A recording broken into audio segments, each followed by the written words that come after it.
फरायसालिनिफ्राय बिथांखौ जों बरायनानै लाबाय दायो फरायसुलि बिथांनि जानानै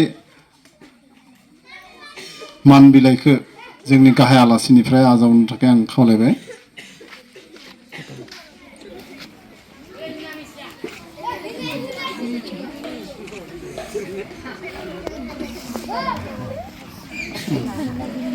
नैथियाव दङ नीलाक्षी बर' बिफा मिलन चन्द्र बर' बिमा जयमती बर' बिथाङा 74 जौखोन्दो लानानै उथ्रिसारनो हादों बिथांखौ मान बिलाइखौ आजावनो थाखाय आं खावलायबाय नीलाक्षी बर' बिफा लोगोसे बिमाया फैफादों ओंखायनो बिमाखौ लेंहरबाय आङो मानखौ जोंनि सामलाय आफादनि आफादगिरि बिथाङा बावगोन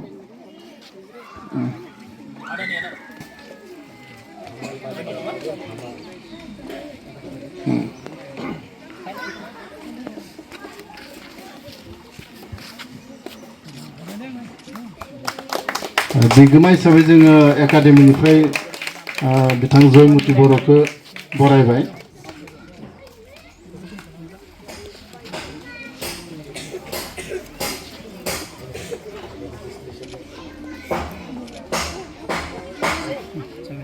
बेनि उनावनो दङ बर'सा बर' बिफा दुर्गेश्वर बर' बिमा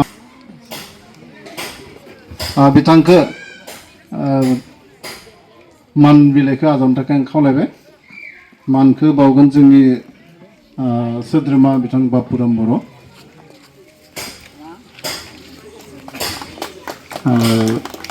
फुजा बर'सा बर'नि बिमा निजरा बर' बिथांखौ जोंनि फरायसालिनिफ्राय बरायबाय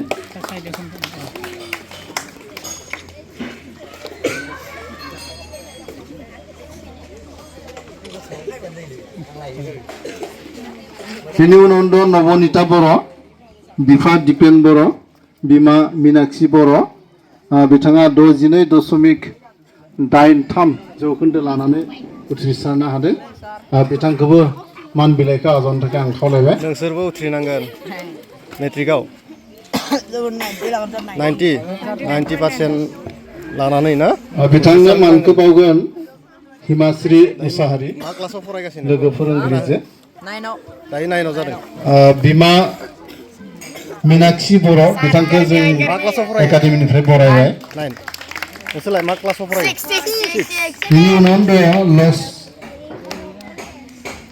पिंकु बर' नोंसोरो मा क्लासाव फरायो पिंकु बर' बेजों नोंसोर गासिबो बिमाया 6आव फैफानो हादों बिहा बर' नोंसोरलाय मा क्लासाव फरायो बिथाङा 62.83 नोंलाय जौखोन्दो लानानै उथ्रिसारनो हादों ओमफ्राय दिनै जोंहा नै गार्जेनफ्राबो एसे खम आरो बहुत मानसिफ्रा फैयाखै स्टुडेन्टआबो खम गोबां स्टुडेन्टफोरा दिनै एटेन्ड जायाखै बेनि उनाव दङ आरो जा सानैसो फैदों बेखिनियानो नुनो मोन्दों बिफा नोंथांमोनहा बापन बर' आरो बिमा गार्जेन बिथिं गितिमा दङ बर' गार्जेनफ्रा जिरायनानै आरो बिथांखौ बिथांमोनहाबो एसे मान खम बिलाइखौ आजावनो थाखाय आं खावलायबाय गोबां गार्जेनफ्रानो फैयाखै बिथाङा गासै एबसेन्ट 61.83 जौखोन्दो लानानै उथ्रिसारनो हादों आरो जोंनि मेम बिथांमोनखौ एसे नायलांदो खुलुमबाय मेममोन खुलुमबाय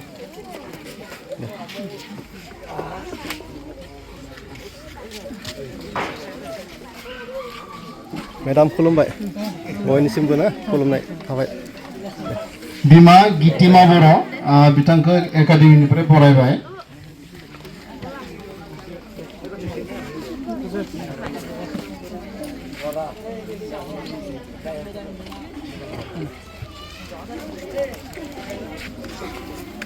बर' बे जाबाय इउएन एकाडेमि भकतपारा उदालगुरि जिल्लानि सिङाव थानाय इउएन एकाडेमि भकतपारा आरो दिनैहाय मेट्रिक आनजादाव पास जानाय फरायसाफोरखौ बरायनाय आफाद आरो बेवहायनो बरायगासिनो बिफां सायावनो जोङो बरायदों बिमा मौसुमि बर' बिथांखौ एकाडेमिनिफ्राय बरायनाय जाबाय 6 नोंसोरबो मोजां उथ्रिसार जानो नांगोन दै नाजानांगोन गोबां नाजानांगोन नोंसोर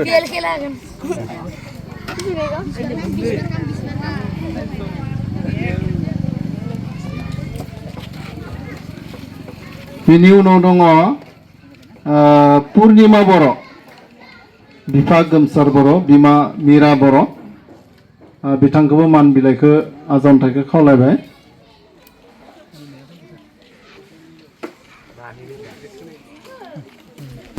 जौसे जौखोन्दोआनो जोंहा जिहेतु उथ्रिसारनो हादों।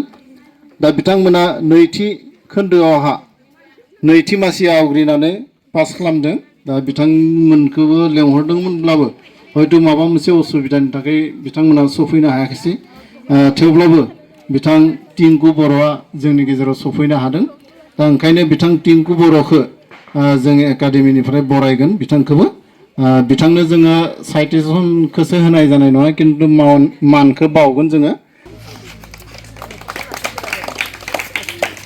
बिथांमोना जोंनि UN एकाडेमिनि थरफा थरफा हाथरखि।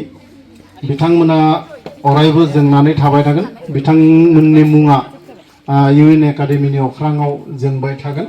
मानो होनोब्ला दा ओंखायनो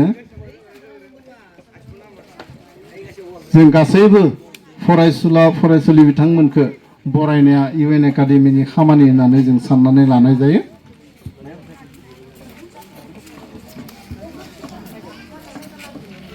दा जोंहा आरो साथाम थाबावबाय, यामश्री बर', कृष्णा बर' आरो जोंलारि बर'। बिथांमोना जानो हागौ माबा मोनसे असुबिदानि खारनाव फैनो हायाखै। ओंखायनो जिखि जादोआ जोंहा दिनैनि जा मान बावनाय हाबाफारि, बिथां आफादगिरिया खावलायनाय लेखायै आं मान बावनाय हाबाफारिखौ सामलायबाय।